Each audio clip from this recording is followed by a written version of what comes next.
Hi guys, it's Lori at Be Inspired by Blue Fern, and it's our YouTube channel again and IGTV, so watch us. Okay, so today it's great. We've had a lot of questions about how do you decorate shelves, right? So one of the biggest things I always say is don't put so much stuff on your shelves where it looks like just a mishmash.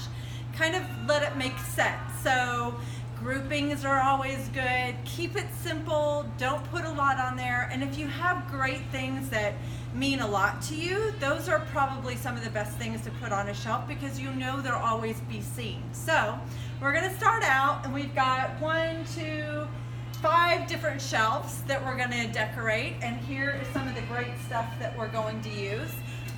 Lots of color is good, or you can go neutral, however you want to do it, whatever makes you happy.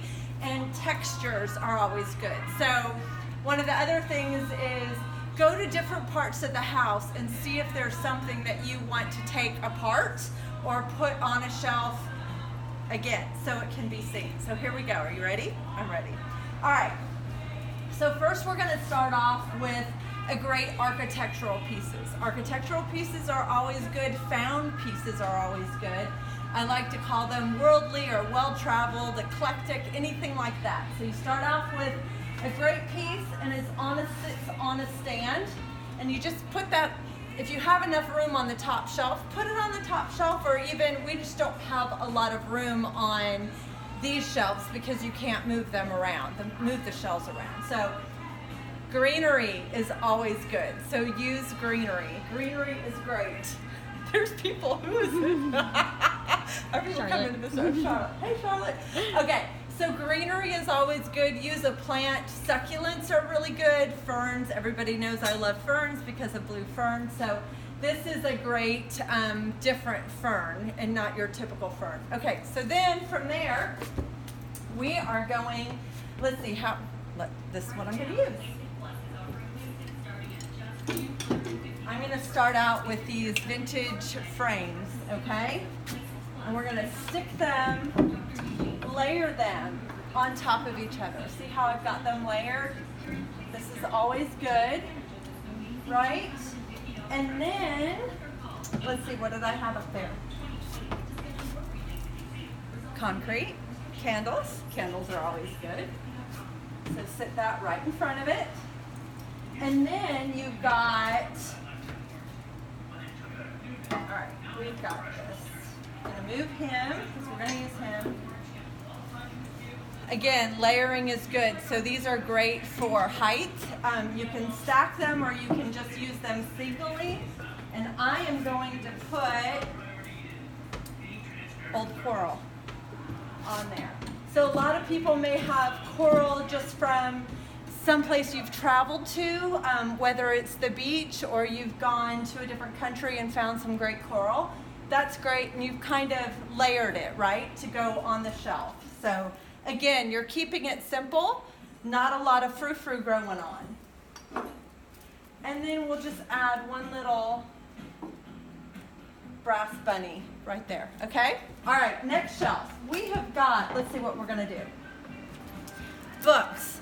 Obviously, books are good for a bookshelf. So if you've got great books, take off the covers off of the book so you just see the hard part.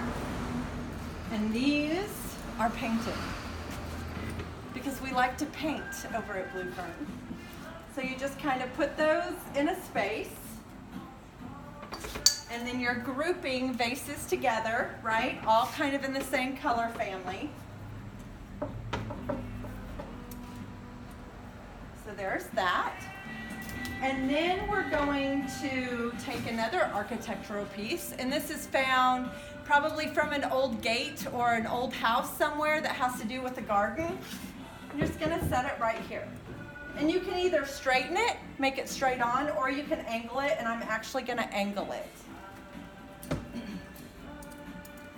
All right. Then candle holders, because you know I love my candles. And then put the big one in the center, more in the center, so it's, and then you can put the littler one, the smaller one. See? There you have another grouping. So it all kind of goes together. It makes it cohesive. but you've got a good thing going on. So there's pieces that mean something to you, and then you've got all your reading books and things like that. All right, next we have a small shelf. So because this is a very low shelf, you could even stack a few books on here. Take some books and just put them right there, and that's really all you need right there. All right, next we are going to, let's see, we're going to add a bottle, an old vintage wine bottle. Put that right here. And we know that everybody loves deer skulls, cow skulls, whatever you have. Let's put that. But we're not going to set him up straight. We're going to kind of angle him. So. All right. And then here's another architectural piece. So we're going to do that. And I'm actually going to scoot them over a little bit because I want to put some more books on there, right? Okay. Next, you have more books. They always don't have to be laying down. You can stand them up. You can lay one on top of it. However, you can angle them. Lots of different ways that you can go with these. And I'm going to put that like that and then angle that. So there's a whole little thing there. And then last but not least, and this is great, so if you have a lower shelf and you don't want to put items on there because you don't want to dust and you don't want to do all that, or you don't want them to get broken, take a basket, okay? Take a basket and fill it with things that you're not normally going to see or kind of that you want hidden away. So even if it's like you could put blankets in there, you could put odd pillows, anything like that. So we're going to throw a nice big basket on the bottom shelf. And then we're just going to add one more element. Okay. So guess what? Simple Simon, here is decorating your shelf, keeping it simple, making it fun, using elements that mean something to you, architectural elements, all of that good stuff. And we hope you enjoyed it. So don't forget to watch us on Be Inspired by Blue Fern, and we'll talk to you guys soon. I think next week we'll do a mantle. Bye.